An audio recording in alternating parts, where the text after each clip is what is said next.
To punish Saddam Hussein for invading Kuwait and to make sure he doesn't do anything like that again or worse, the UN imposed sanctions on Iraq, the harshest, most comprehensive sanctions in modern times. Very little goes into the country, virtually no oil goes out. The United States says there wouldn't be any sanctions at all if Saddam stopped lying about his destructive weapons and complied with UN demands. Meanwhile, it's no secret that the sanctions are causing hardships. But as we learned on our recent trip to Iraq, it's not the leaders who are suffering, it's the people, and especially the children. An estimated 500,000 children, 500,000, have died. This is a ward in a pediatric hospital in Baghdad for severely malnourished children.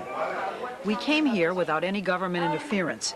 In fact, we were allowed to go to any hospital we wanted to. We saw 5 in all, and wander around without restrictions. And everywhere we went, we saw children like these, malnourished, some close to starvation. We saw children who needed medicine they couldn't get.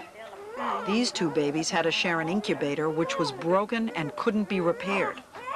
We even heard of cases where gauze for operations was being reused.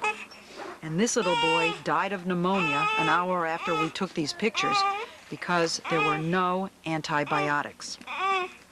This is quite a very serious case, actually.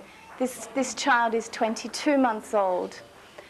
Almost 2 years old? Yeah. Doctor told me Jane Pierce works for the United Nations World Food Program.